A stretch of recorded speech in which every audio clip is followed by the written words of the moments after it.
श्रीमान शशांक जी भाटिया और जिस समिति ने ये पूरा भवन निर्माण किया उस समिति के हमारे प्रमुख श्रीमान विजय जी गोयल और इस सभा में उपस्थित आदरणीय माताओं बहनों, आदरणीय बंधुगण। राष्ट्रीय स्वयंसेवक संघ अपने ब्रज प्रांत का एक नवीन यह कार्यालय माधव भवन के नाम से ही निर्मित हुआ है। आज से लगभग 48 वर्ष पूर्व एक कार्यालय यहाँ बना था, माधव भवन। तो उसमें हम लोग विद्यार्थी थे और छात्रावास से कभी कभी यहाँ आते थे नीचे मिट्टी खोदने के लिए, और यहीं के अपने संघ के कार्यकर्ताओं ने मिल करके वह माधव भवन निर्माण किया था। मानवर श्याम जी गुप्त हमारे सामने बैठे हैं आगे, यहाँ आप इन दोनों विभाग प्रचारक थे, और उस समय की जो टीम यहाँ थी जो मेरे को ध्यान में आ रहा है इस निर्माण कार्य में लगी थी, उसमें श्रीमान ओम प्रकाश जी महाजन जो कॉम्बैट शू कंपनी के मालिक थे वे थे, श्रीमान राजकुमार जी सामा जिनके सुपुत्र बैठे हैं वो सामा जी थे, श्रीमान राधेश्याम जी शर्मा जो एडवोकेट पास में उनका घर है वे थे, और सिंध पंजाब होटल वाले वे थे, श्रीमान पूरनचंद जी अग्रवाल एडवोकेट वे थे, श्रीमान हीरालाल जी थे, और योगायोग से वो टीम अब हमारे बीच में नहीं है, लेकिन उन्होंने बड़ा मेहनत करके बहुत परिश्रम करके वो एक कार्यालय बनाया था। उस समय सारे देश भर में संघ की शाखाएं थी 8000 के लगभग, और आज संघ की शाखाएं हैं लगभग 90,000। उसके पहले कार्यालय हमारा राजा मंडी में था, उसमें 2-3 मोटरसाइकिल रखने के अलावा जगह नहीं थी। ऊपर एक छोटा सा हॉल था, एक 4-5 कमरे और थे, वहीं से काम चलता था। पूरा पश्चिमी उत्तर प्रदेश जो है उसका केंद्र और आगरा था। तो जो वो कार्यालय बना होगा तब देश भर में शाखाएं थी 2-3 हजार।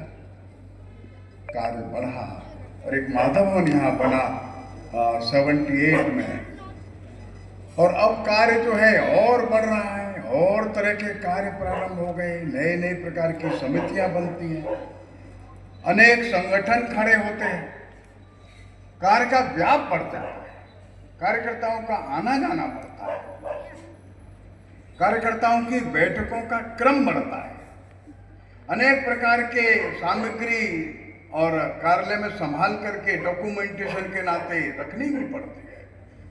दूर दराज से लोग आते हैं कार्यकर्ता, तो उनको ठहरना होता है, यातायात की व्यवस्थाएं करनी पड़ती है। तो युग के अनुसार आगे बढ़ना। तो कभी कभी हमारे कुछ कार्यकर्ताओं को लगता होगा हमारा माधव भवन था वो भी अच्छा ही था, सच में वो बहुत अच्छा था, लेकिन समय की आवश्यकता है, वही माधव भवन है, थोड़ा सा रूप बदल गया है, बस इतना ही है। तो अपनी भावनाओं को इसके साथ ही रखना, बस उसे 1, 2, 3, 4 गुना बढ़ गया, इतना ही है। लेकिन राष्ट्रीय स्वयंसेवक संघ जो है एक बड़े सामाजिक परिवर्तन के संकल्प के साथ है।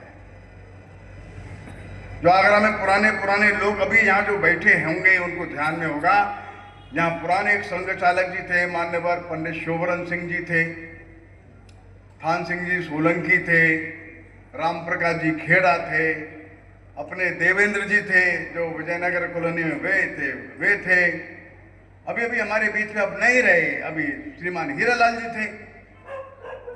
इन सबकी स्मृतियां और सबका संरक्षकत्व, गार्जियनशिप, उसमें संघ धीरे धीरे बढ़ रहा है।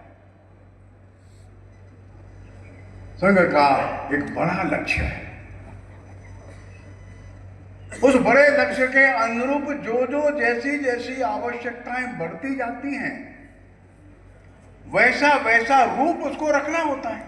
आगरा विभाग का मान्यवर श्याम जी विभाग प्रचारक थे, तो आगरा महानगर, आगरा जिला, मथुरा जिला, फिरोजाबाद जिला, मैनपुरी जिला और कभी कभी एटा भी इसमें शामिल हो जाता था। एक विभाग था, आज इसमें मिलाकर के 4 विभाग है। मथुरा अलग विभाग हो गया, आगरा अलग विभाग हो गया, हमने सुना फिरोजाबाद भी अलग विभाग है, मैनपुरी और अलग चला गया। तो ज्यों ज्यों काम बढ़ता है तो छोटी इकाई पर काम जाता है। पहले कार्य का केंद्र अकेले लखनऊ था, फिर लखनऊ और आगरा हो गया, अब उसी क्षेत्र में 7 प्रांत हो गए।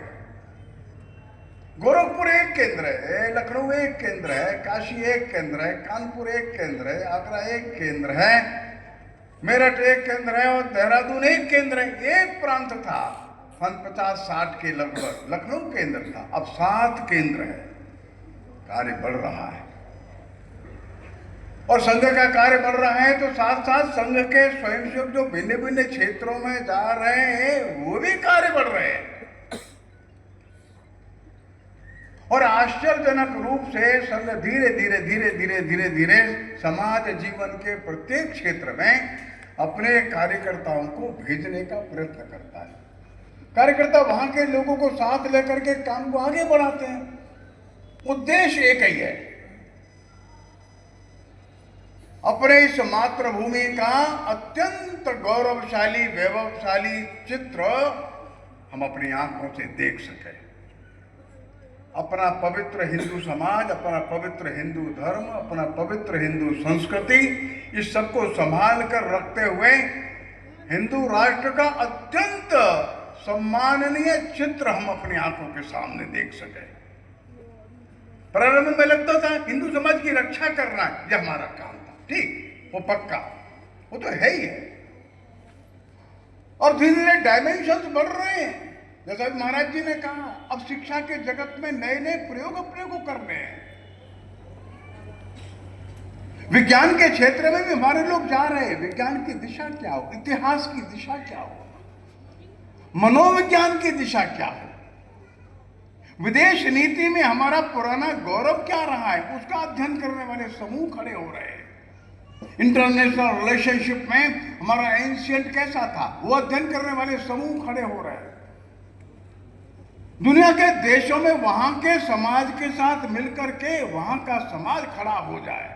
ऑस्ट्रेलिया में, अफ्रीका में, केनिया में, युगांडा में, जर्मनी में, फ्रांस में वहां के लोग खड़े हो जाए और देखें हिंदू समाज कैसे सबके साथ मिलकर रहता है। हिंदू समाज अनंत विविधताओं के साथ कैसे एकता के साथ आगे बढ़ता है। हिंदू समाज अपने अपने स्वार्थ के साथ भी अपना हित साधते हुए भी जगत माता का हित कैसे साधता है। हिंदू समाज इन अनंत विविधताओं के संघर्षों को कैसे मिटा देता है। ये हिंदू समाज का जो वैशिष्ट्य है, जिसके हजारों आयाम हैं, आज दुनिया उसको अध्ययन करती है, दुनिया उसमें चाहती है। हमको बताइए आपका परिवार कैसे चलता है, ये 2, 3, 4 पीढ़ी के लोग एक साथ कैसे रहते हैं। आपके यहाँ विवाह टूटता नहीं है, अब कुछ टूटने लगा है अलग बात है, वो बहुत कम है, समझ जाएगा।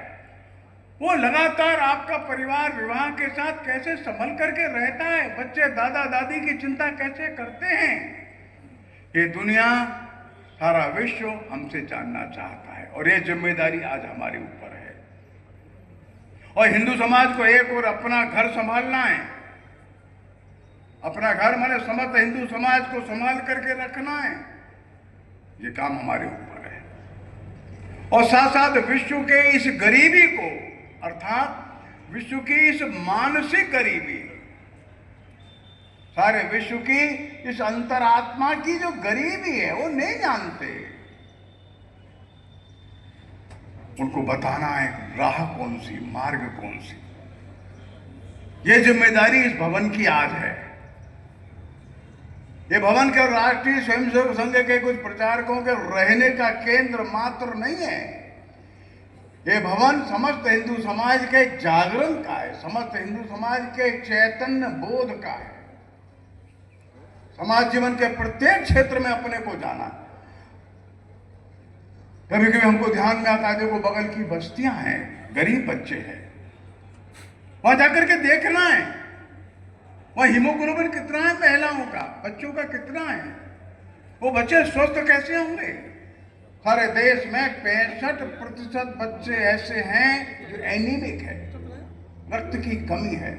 बंधुओं, ये भवन से अपेक्षा है आसपास के क्षेत्र के बच्चों का स्वास्थ्य अच्छा हो। मुझको आनंद की बात लग रही है, आज इस कार्यक्रम का संचालन जो कर रहे हैं श्रीमान अपने प्रशांत जी, ये मेडिकल कॉलेज के प्रिंसिपल है। इनके साथ सैकड़ों मेडिकल कॉलेज में फैकल्टी मेंबर्स हैं, प्रोफेसर हैं, हजारों की संख्या में विद्यार्थी हैं, इंटर्न्स हैं, सैकड़ों की संख्या में पीजी स्टूडेंट्स हैं। उनकी जिम्मेदारी बनती है, उनको इस जिम्मेदारी का एहसास कराना, बोध कराना है। आसपास के कम से कम 10 बस्तियां हम ले लें, एक सैंपल ले लें, एक मॉडल खड़ा कर दें। 10 बस्तियों में हर बच्चे का, हर महिला का, हर व्यक्ति का हीमोग्लोबिन ठीक होगा। हम संकल्प ले लें, पास की 10, 15, 20 बस्तियों में शराब से मुक्ति रहेगी। हम संकल्प लें, ओरल कैंसर अब नहीं होगा, हम तंबाकू बंद करा देंगे। धीरे धीरे एक एक करके बात हाथ में लेनी है। जब हमने कहा स्वस्थ हिंदू समाज, सुदृढ़ हिंदू समाज, मजबूत हिंदू समाज, अत्यंत गौरवशाली हिंदू समाज, तो बीमार बच्चों से होगा। जिस समाज में 65% बच्चे एनीमिक हों, वो स्वस्थ समाज होगा। ये जिम्मेदारी आज